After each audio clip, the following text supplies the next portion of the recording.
even our own business is having to actually reimagine itself.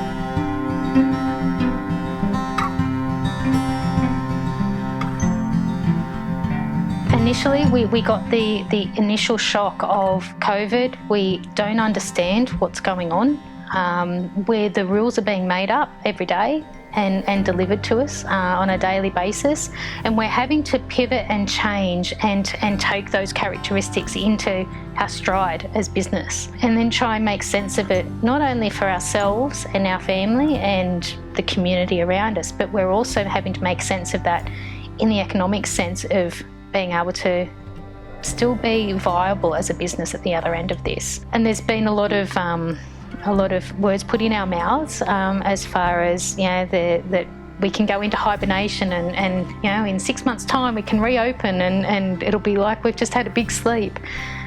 But what happens in amongst that is there's a whole range of different behaviour changes, and unless we can start embracing those behaviour changes, understanding those changes, and then as a business pivot out towards those changes based on human demand, you know, our business won't be able to open and awaken at the other end of this. Reimagining your business is extremely important at this point in time, but not only that, you actually have to reimagine your business in a world that we don't even know. If you can embrace it and understand your customers and build products in response, direct response to those demands, as opposed to an idea or a concept that may actually satisfy you, that's when you can actually start building a business that is viable now, will help support you through, and then become something of significance at the other end. We have to basically triage our business actually against the low touch economy. So this is an economy that's actually low touch. So if you can imagine your business against the various different characteristics that have been put on top of us based on COVID-19, so low touch, low human interaction, an expectation of hygiene levels, mass gatherings, communal gatherings, even smaller communal gatherings, a space that can have more than 10 people in it. If you can triage your business against those things, you can actually start understanding the risk level of your business, and then you can break it down against your business and actually have a look at the products within your business. So, yeah, I'll use a gym for an example. They've been heavily impacted. There was a report that came out yesterday, 98% downturn in spend for gyms. And I've got a gym, and you know, I went straight onto Zoom because they activated online, and they went online and they've got Zoom's things. But what changed with that was the value of, or my expected value of that particular product decreased quite heavily. So, you know, now suddenly my $50 a week gym membership isn't really a good value. So my expectation actually changed. So that gym, the faster they respond to those new needs, my new needs, the better or more equipped that gym will be in the long run. So yeah, businesses, once they start pulling themselves apart and actually start looking at, you know, a gym not just as a quick easy fix of going online and a Zoom exercise class where maybe 6 people can turn up. You know, they've now moved towards renting out their equipment. Very soon they'll understand that they don't need the rental to rent the space anymore because they're now online. Hopefully very soon my gym PT trainer will actually understand that he shouldn't sit in front of the computer and tell me how to do the exercises. He actually needs to get up and interact with me. So therefore then his technology is going to completely change, and so then the way he's delivering it's going to be changed. And then we've got the, you know, connectability through our wearable fitness devices and things like that, so he can actually start going into a really personalised high value service that doesn't look like what it was 3 months ago. However, he's actually giving me a higher return, far better value, and you know, he's got a product that will sustain this 98% downturn, and probably he would be one of the more successful at the other end. Hibernation has been put forward quite a bit. You know, put your business in hibernation.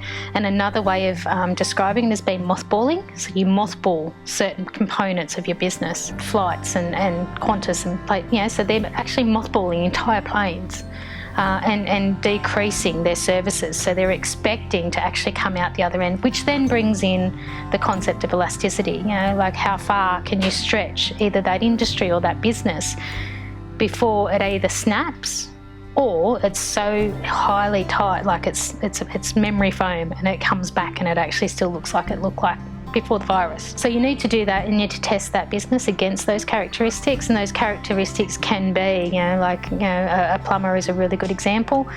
No matter what we do to the plumbing industry, we are still going to need a plumber to turn up and fix those taps and do the sewerage and things like that. So that's quite elastic. But a gym or retail discretionary spend, anything like that, is completely changing. So those businesses that have gone into hibernation thinking that, in maybe 6 months we're going to open Westfield again and it's all going to be fantastic, may actually not happen.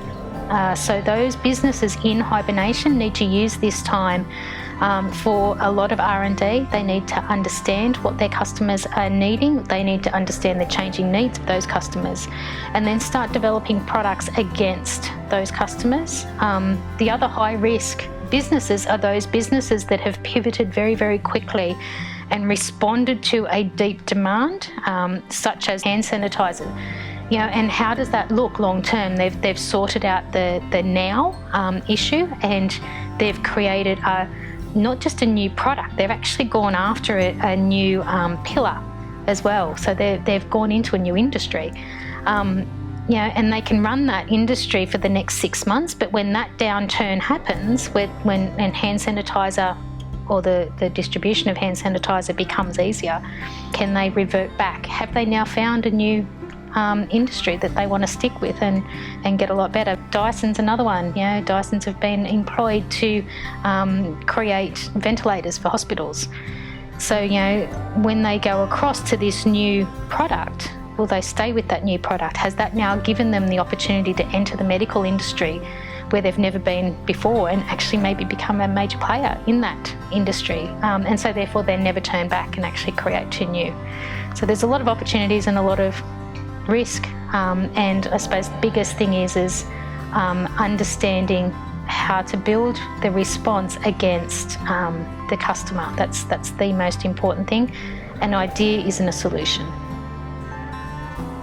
So it's very important at this point that we don't actually build products for ourselves. We build products against demand, and we need to ask, what is it that the customers need? How do they need that delivered?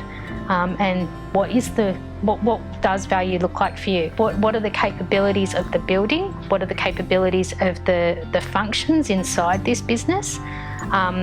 What is the elasticity? If in 12 months' time everything comes back, can we change back to what we were doing before? Is it actually going to be a demand there for that?